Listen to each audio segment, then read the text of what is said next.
Le doy la bienvenida al investigador titular A del Instituto de Biotecnología de la UNAM, además integrante del Consorcio Mexicano de Vigilancia Genómica de SARS-CoV-2, al doctor Alejandro Sánchez Flores. Doctor, bienvenido. Doctor Alejandro, ¿cómo está? ¿Qué tal? Muy buenas tardes. Aquí celebrando las fiestas patrias y es un gusto estar contigo, Gabriel, y todo tu auditorio. Gracias, gracias. Qué bueno que podamos celebrar y que pues haya momentos precisamente para ello. Y llegamos al mes de septiembre, precisamente hoy 16. Durante toda esta pandemia nos hemos acercado a expertos para tratar de entender cómo se ha venido desarrollando el manejo de la pandemia. Hoy ya con una jornada de vacunación que bueno, no se termina de completar.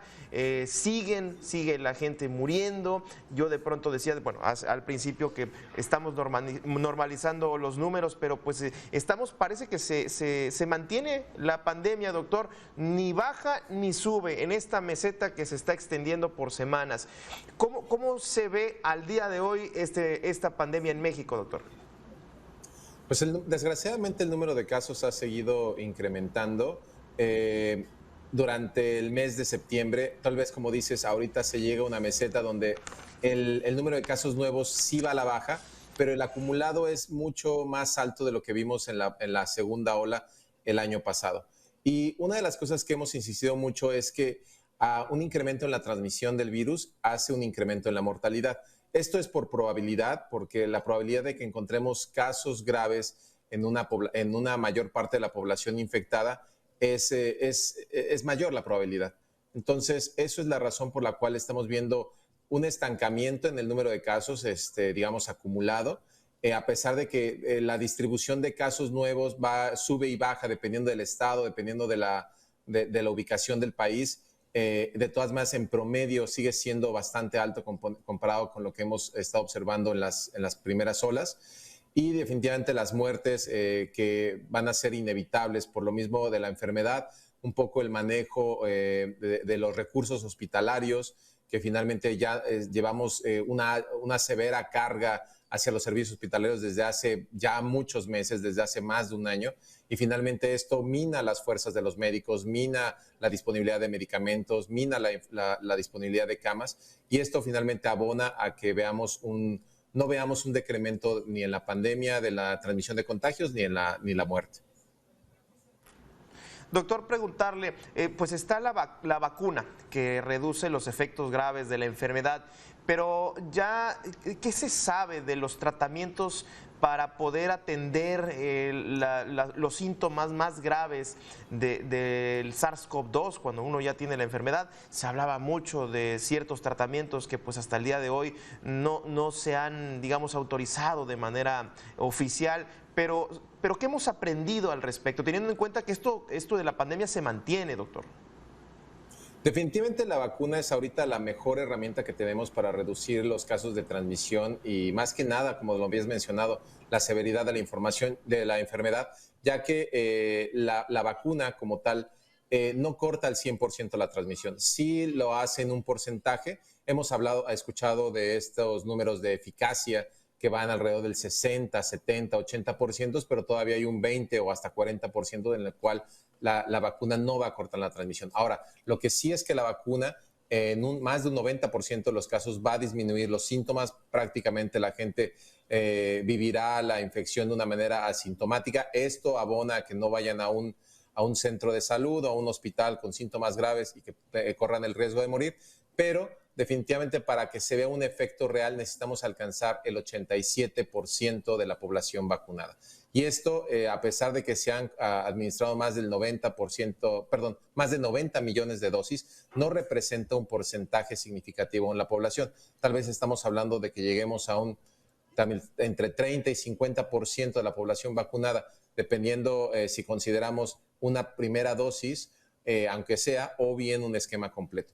Entonces, para que esto funcione a nivel mundial, debemos llegar al 87% de vacunación y esto no estamos cerca de lograrlo, ya que hay muchos cuellos de botella en cuanto a la producción y logística de las vacunas. Tomando un poco la pregunta que mencionabas de los fármacos.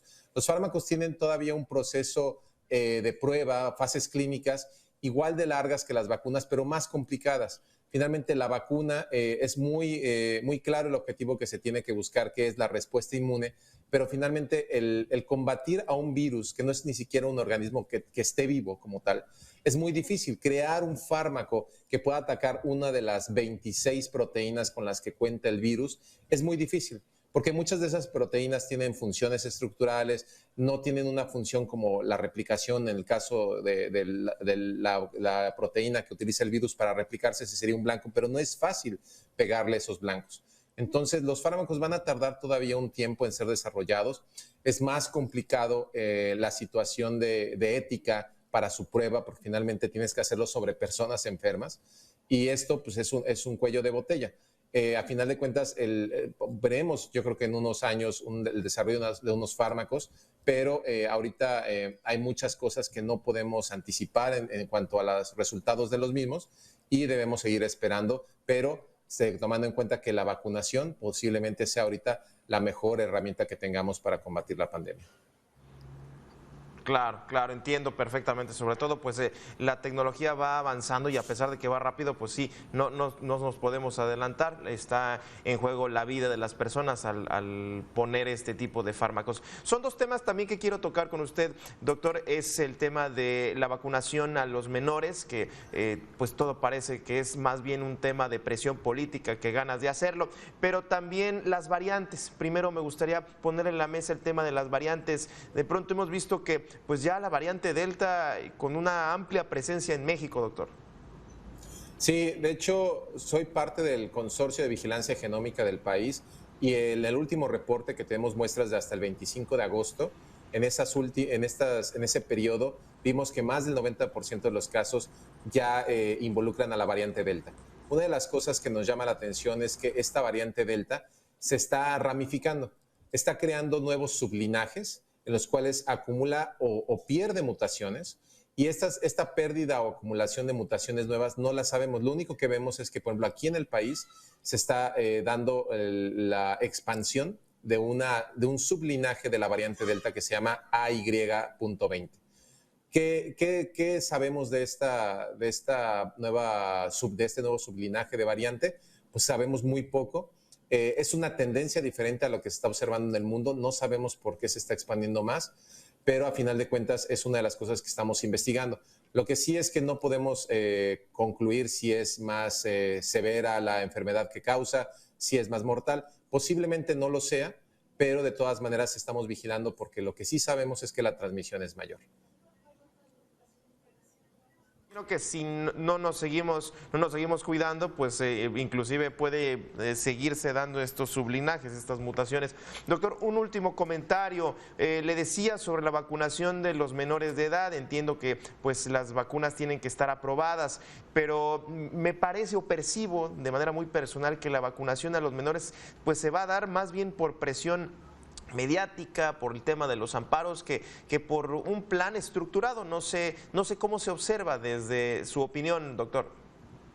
Ahorita lo que sí podemos hacer es vacunar a los menores entre 12 y 17 años. Para eso ya hay autorización por parte de la COFEPRIS. Se podría iniciar. Las razones por las cuales no se ha iniciado, pues digamos que son toma de decisiones de nuestras autoridades, pero definitivamente sería muy prudente. ¿Por qué? Porque, como les decía, necesitamos alcanzar el 87% de la población. Esto incluye a menores. Afortunadamente, compañías como la compañía de Pfizer ya está entregando los resultados.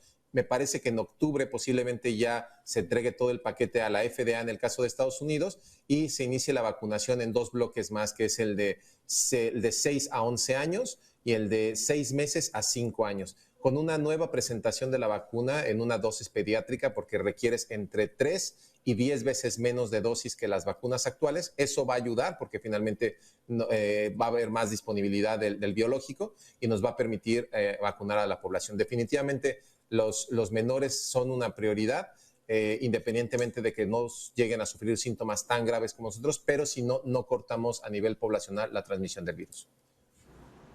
Sí, no cabe duda que esto no termina y que tenemos que seguirnos cuidando a nosotros mismos y a nuestras familias. Doctor, muchísimas gracias por esta charla.